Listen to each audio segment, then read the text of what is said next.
Hello, hello. This is, I'll do the intro. It feels wrong, but I'll do the intro. I will say, hey there, YouTube, Slasher Chicks and Slasher Dudes. My name's Alicia, and this is Slasher Chick TV, where we like to talk about growth mindset and negotiation strategies. So you never have to choose between this or that. You can always say yes between this slash that. And I have been doing this challenge where I post a video every day in August, and if not a video, a pre-recorded video, at least a live stream.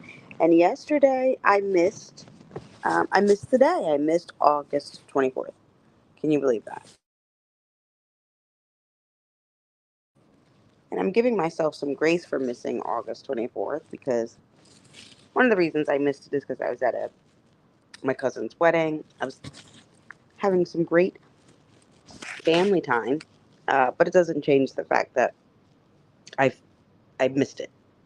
Now I don't mind failure. Failure is used for fuel for success. It is a necessary byproduct of success because you have to try stuff in order to get successful, right? So if you're trying things, you're going to fail. But I'm also a fan of making sure that you set your sights high so that if you don't achieve full attainment, landing 80 to 90% there is still successful. You know the phrase where they say shoot for the moon. If you miss it, at least you'll land amongst the stars. That's the same logic. That principle applies across many things, but certainly as it relates to goal setting. And I'm not trying to give myself an excuse now, but I am trying to say that if I, out of out of the 31 days in August, if I post 30 videos, uh, I still consider that a success, even though it's technically not a video every day in August. Now, my other thought is I might just go ahead and post two videos on a different day, and that way I can still say I averaged a video every day in August. Um, so I don't know. I'm gonna figure it out, but I am here right now with my. I think it's a mea culpa. I think that's what the phrase is when you just have to admit your wrongdoing. Let me see. We might learn a new vocabulary word together. We'll confirm it. I want to make sure I'm using it right. Um, Mea culpa literally means through my fault. Yeah. I mean, it means it was my fault or I apologize. I mean, it makes sense that it ultimately says, like, I'm culpable. I, and the word culpable means you're responsible for it. So I get it. So anyway, yeah, this is my mea culpa in which I admit that I have failed and move forward, though. I think that's the thing is to try, I'm trying not to dwell on it, um, but I am pretty disappointed. I am. Because I knew what I needed to do and I failed to do it. I knew I needed to have something pre recorded and scheduled because the day of was going to be difficult. I mean, I was traveling from what started at was supposed to be a 6 a.m. flight. Um, Long story short, I started my travel at say 5 a.m. that morning, and I finally got there 2 hours before the wedding at 2 p.m. on Saturday. Um, so it was a long day. It was, but I had such a great time after being there. And also, shout out to the Element Weston. I love those hotels. They're like a extended stay brand of the Weston, and they are the best. So I say all that to say I missed the day because I was at the wedding. There were a lot of pluses. I technically, besides supporting my family member, I had to check off visiting Alabama as a state. And if you watch my past lives, I have an interest in visiting every U.S. state. I had no real reason to go to Alabama ever. So besides this wedding. Actually, I used to have a friend that lived there, but she just moved. She's not there anymore. So it helped me check that off. Now, this is probably my last time going to Alabama. I don't see a reason to go back. Certainly not to Huntsville. There wasn't a lot to do in Huntsville necessarily, as far as like it being a good tourist location for someone looking to explore. I wouldn't say that's the town in Alabama to go visit. But I checked that off. Uh, Now I can say I visited that state. I checked off spending time with my family. I even captured a bit of content. Now, I had been trying to weekly vlog for a minute now, and what ends up happening is I get like part of the week, so maybe it's a few days in my life vlog. Uh, I don't know, but at this point, I'm like, oh, I might as well just do a monthly vlog and just do a vlog for the month of August because that's what it's been like. But I have been capturing the content along the way to do a vlog for the month of August. But even though I have failed so far and missed yesterday in this Vita, once I complete the challenge, then I'll have a regular weekly schedule and I will make sure to upload the August vlog somewhere in there. So I'm taking that to say I'll be a month behind on all vlogs, right? That ideally makes sense. Now the other thing is I don't think people should vlog think too much things they're doing live because it's a little bit too much information. It just I kind of depend. I'm a solo traveler. I'm certainly not going to vlog live stream solo travel because as just for a safety concern, it doesn't you know waves the flag that you're solo traveling at the time, and it also waves the flag that you're not home. So I don't think that's something I would do. I don't know. I don't know. I would maybe do. I mean, I watch a lot of solo cruiser content, and I do like when they do their live streams from their cruise, and their subscribers come on and ask them questions and stuff, etc. Um, And so I could see someone doing that on maybe the last day of their cruise where you're really not that concerned with someone knowing you're traveling solo after that. But other than that, I don't think as a solo traveler, as a woman, you should necessarily be announcing while you're traveling that you are solo. Not a good idea. Like, even when if I'm solo traveling and I have to take a Lyft somewhere and I do sometimes talk to my Lyft and Uber drivers. It like depends on the mood I am in. I am at least polite. So if they start a conversation, I'm going to have it, but I'm probably going to be short enough that it implies like I'm not really interested in talking. Like I'm going to give you like one word answers to things, etc. And when they start asking questions about like, oh, who are you traveling with? Blah blah. I will sometimes just tell a story like, yeah, my partner didn't want to go, and so they're just taking a nap while I go explore X, Y, and Z by myself. Um, or my family's at da da da da. And I just say that for many reasons for them not to know necessarily that I'm there by myself. Hi, Charlene. Greetings and love to you as well. Um, so that's just one tip for if you solo travel. Don't tell people you're solo traveling. Uh, not while you're there. Not Um, that's why my vlogs will always be behind. I don't think I'll ever blog something in real time so that like, or anyone knows, oh, yesterday you were at X, Y, and Z. Or even every Thursday you go to a BYT. I don't know. I hope I don't. I think over time you sometimes might not notice that amount of information that you potentially give out. But I think because I'm at least conscious of it, um, that will give me a natural filter. Because right, safety first. And I think people underestimate how much, just how easy it is for someone to actually track you down if they wanted to.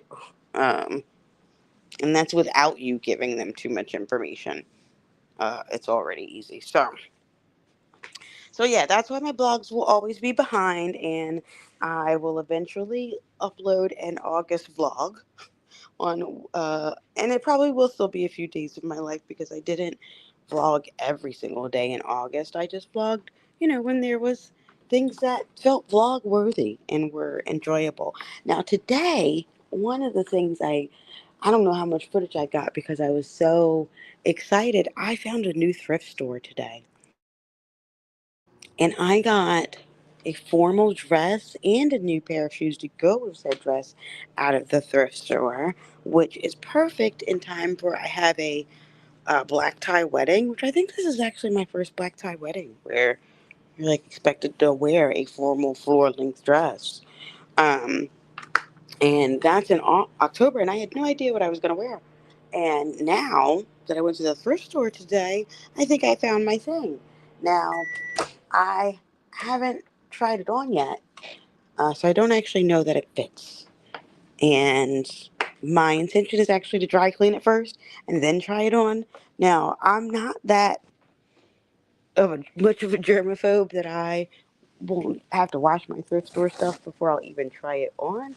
Because sometimes I'll try on store stuff in the thrift store, but I also will usually try as much on as I can on over my clothes because I realize that not everyone is like me. If I thrift something or give it away, I wash it or dry clean it before I even pack it. I want the person receiving the thing to feel like this is as close to new as possible. But I certainly want them to know it's clean, and I would expect that once they bring it into their home, they're probably going to wash it again anyway. So I just at least make sure to, like, if I'm giving away a comforter, I certainly need to make sure to wash those things before I give them away. But I also know that, well, everybody don't do that. And so for this particular item, I feel like I want to dry clean it first. Now, worst case scenario, I dry clean it, I try it on, and now I've spent the $6 it cost me to buy the dress plus the $6 it cost me to dry clean it. If that's the case, I still got a $12 formal gown that is a designer brand that I love. I'll be fine with that. It'll be okay. Um, and I guess it'll make its way back to the thrift store if that's the case. It'll just be a different thrift store, but hopefully, fingers crossed, it will fit whenever I finally try it on, and will make its way to an October vlog. Um, but yeah, what about you, Charlene? If you donate something, do you think about that? Like, I've never donated things like, I guess, if you were someone like you that had children and maybe donated toys, would I would probably still wipe them down first before I donated them. Like, I would try my best. I don't know. Um, but that's something that I'm very curious about people's donation practices. Um, because right now I also have a bunch of stuff that I have to donate, but that's same thing. I I've been going through everything in my closet. This is another outstanding video that I have. Like, and by outstanding, I'm not saying, oh, it's going to be so great. I mean, outstanding as in it's not done. It's a task that's outstanding. Although I hope it will be so great. But over the course of the last couple of months, I've been going through everything in my closet, like trying on everything. Exactly, Charlene. I try to think of how I would love to receive and try to give it with the same vibe. Exactly. And so, because just because it's used doesn't mean it has to be damaged. And I not cleaning it before you give it is damage. Yeah, girl. The I You will get back to the editing when the time is right, but maybe the right time is going to come sooner than you had thought. So that's why I didn't have a video already prepared for today because I was still editing the one. I'm still editing like 3 videos. I have 3 or more in varying stages of production. And my hope was, oh, I'll get ahead and then I can edit the couple videos and throw them out. And let me just say, because I missed that one day, I did contemplate just quitting. Like saying, oh, well, I failed Vita, so there's no reason to try to do the rest of this week. Um, but that just doesn't feel like the right thing to do. to me. Like it doesn't feel like it will serve my goals here, um, in terms of my why. But yes, the editing is work and it takes time. And although I love a good edit, so oftentimes the finished product um makes it feel worth it because you're so proud of what you just created. And there's certainly things where I've edited that I definitely feel like, yo, I don't care if no one watches this. Like, that's a good edit. And it does bring me joy. But the process to get to that joy is painful. It is so painful. But I don't know. To that point, perhaps I should start telling a different story about editing and change the narrative, right? If I don't want it to be quote unquote painful, stop calling it that. That's the start. I could start there.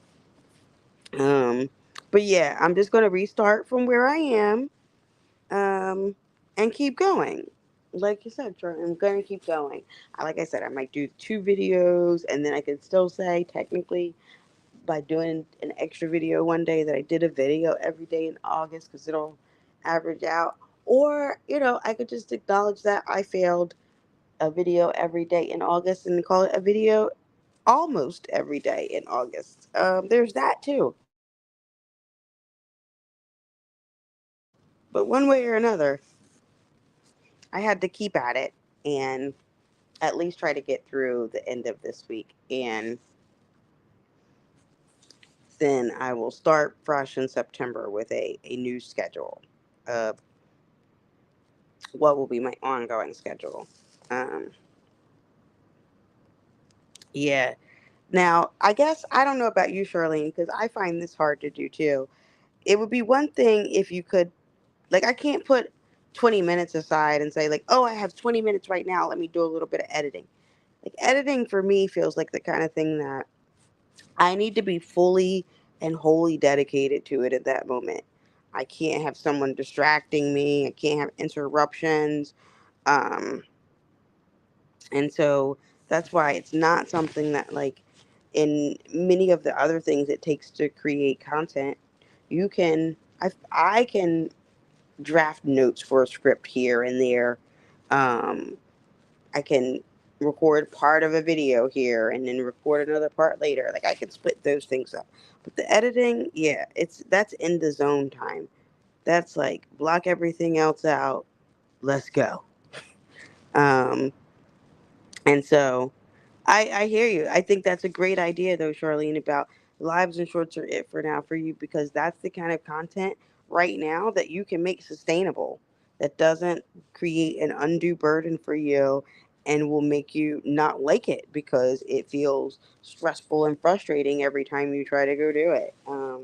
So I love that. That's why I'm trying to figure out what is my live stream format. Because one, they are a little bit easier to do in that they don't require the editing. But two, I really enjoy it because the lives have people in them, and then you can interact with them. Now, one thing, Charlene, I hadn't, because I've been watching the live streams you've been doing on analytics on my TV, so I don't know if I've commented on any of those. Um, but I have definitely found those really helpful. And those seem like they've been a great way that you continue to build community because other people are asking their questions. It's a collaboration at the same time. Oh, and yeah, congratulations on the other, I guess, podcast channel launch. It's a podcast channel, right? That y'all are doing together. Um, but yeah, drop it in the chat there, the name of it because I do not remember the name right now. But congrats on continuing to evolve as a creator and having some new stories that you're telling. I don't know how else to phrase it. I don't want to say new platform because it's on this platform, right? But it's a new venture. Let's call it that, a new venture. Um, Yeah. Now, see, that's the thing I think for me, because I do love the good edit. Like, I don't know, vlogs specifically, since they are more like personal. Um, I don't know if I would ever get somebody else to edit that for me. But like the more educational type videos, yes, I would love to have someone else edit that. Yes, the vibe. That's what it was. Because I remember we were talking about just the vibes in the room. And we often, this comes up about your vibe attracting your tribe. So I remember that being like, oh, I love perfect name. Um, and okay, oh, I love that idea too. You'll just do it on your current channels, but it gives you a clear series that you'll have on your channel and a clear thing to show to invite people to, etc. With the vibe. I love that. And it seems like you two work well together as co-hosts and are continuing to, refine your co-hosting style with one another. So I can't wait to see how it grows. But that's, really exciting to see how everyone has continued to grow in their content and figure out what works best for them over the course of the last few months. So I've really appreciated being actually active on YouTube and the community that exists there, um, because it is one, we help each other in that way. Like I said, in being in your live streams, Charlene, that were about analytics. Like and I like being in the analytics, and I spend time just like hanging out, and they're like, "Ooh, what's this? What's that?" And I still was learning things. Um, and so it's super, super helpful.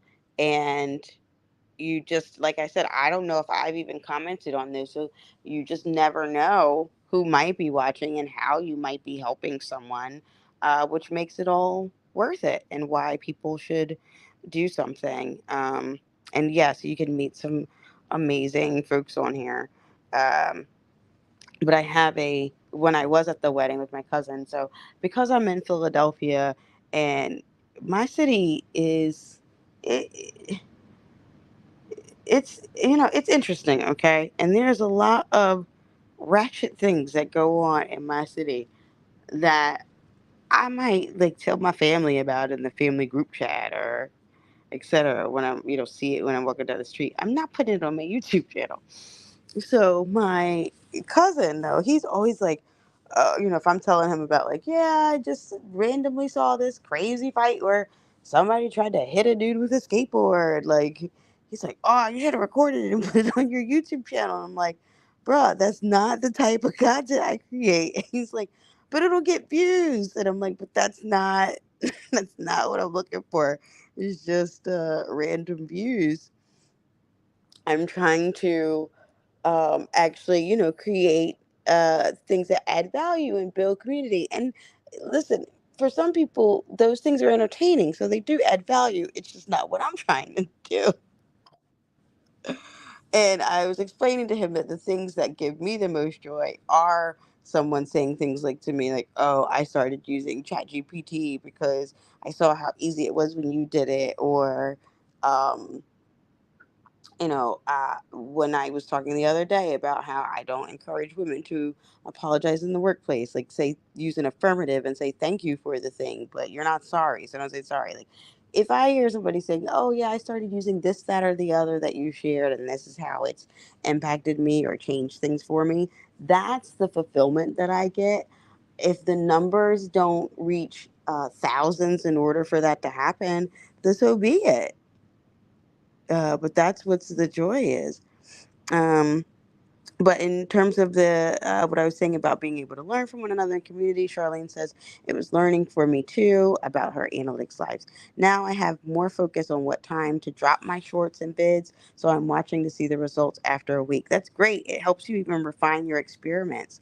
Now, in my analytics, and I don't know, maybe one day you'll have to show me. I Mine always says I don't have enough information to tell me what time of day people are looking. And I don't know what that means. Like, I feel like I'm putting out a lot of content. How do I still not have enough information? So that's I don't know. Now, that's a good idea, Charlene. I do random stuff on another channel, not the ones I have a specific focus.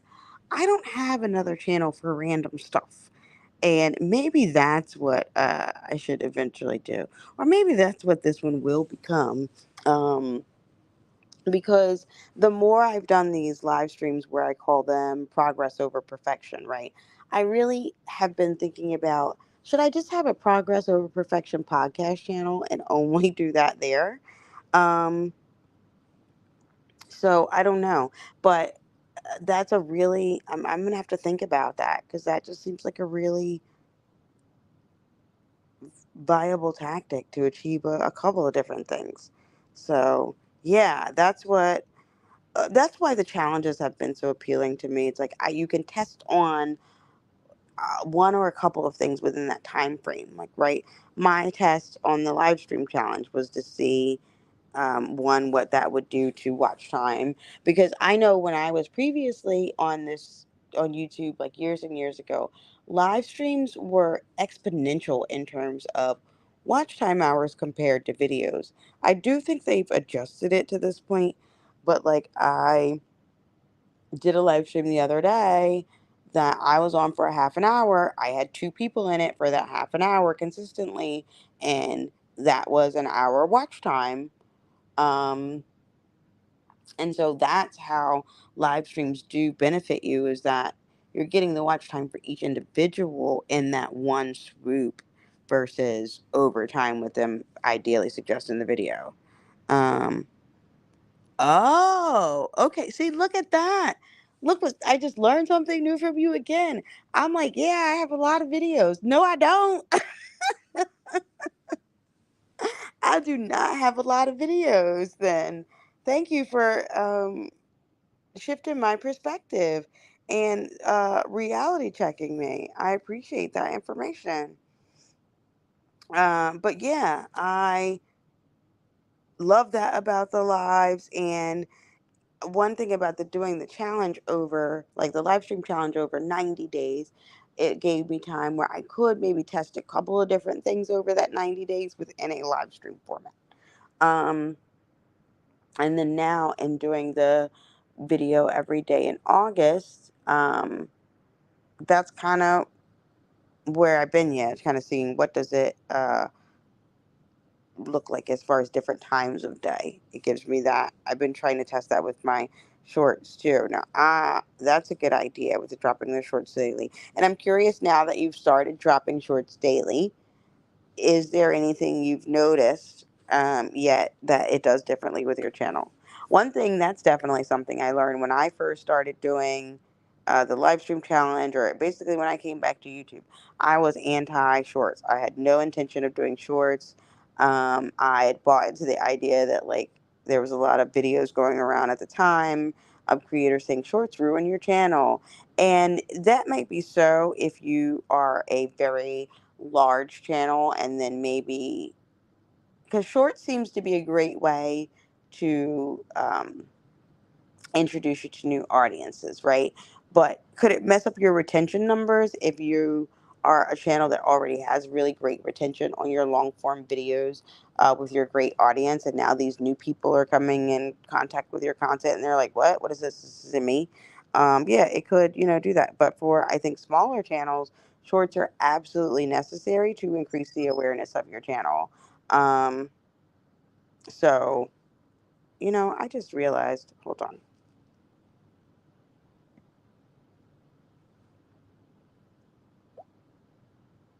Okay, that's the best I can do for that right now. Um, I need to send this message.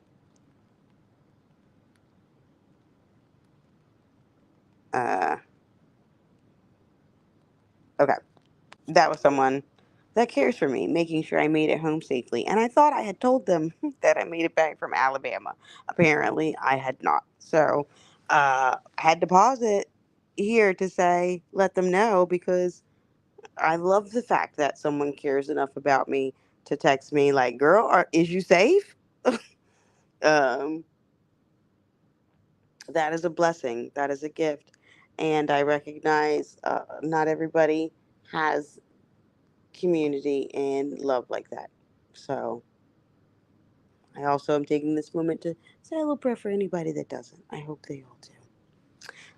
But yeah, I'm glad to see the shorts have been beneficial to you.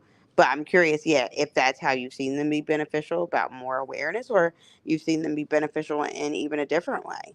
But that I definitely have found it. Oh, the other thing I found really helpful in the shorts, I just learned how to do this from Coach Sherry. I didn't know how to do this, of like linking your shorts to another long form video, taking the live streams and turning those into shorts and then linking back to the live stream, I think is super helpful, because otherwise not everybody goes into the live section, and so people may not see your lives in the future after it's no longer live, unless you promote it through the shorts. So I consider shorts also a great way to quote unquote advertise your channel by linking it to longer form videos.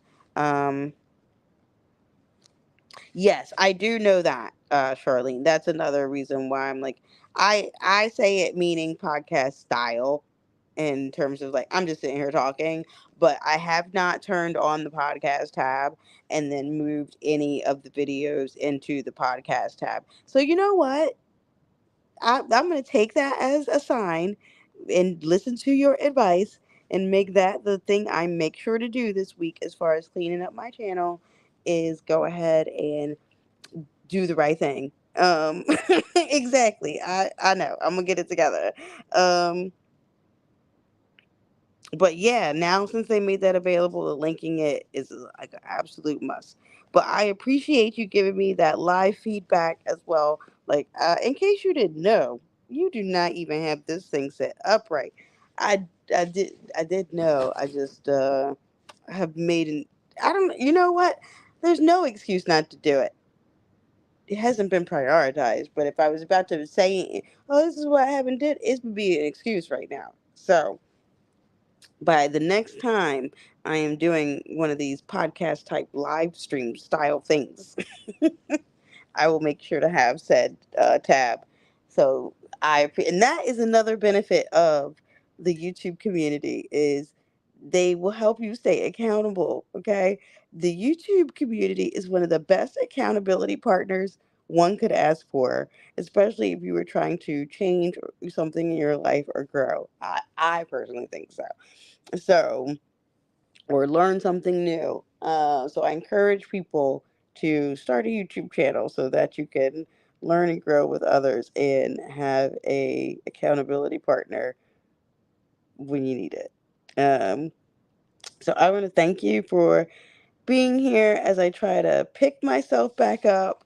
I want to appreciate Charlene Heal of Conscious Business Services and Opportunities for having my back as I continue to move forward, fail forward, and focus on progress over perfection in this video every day in August. We're going to make it through this last week. I'm going to get my podcast self together. And, the last thing I want to tell you is that if no one else told you today, you are more than enough. And I love you. Hey, Trish. All right. Thank you. Take her advice and smash it. Have a good night, y'all.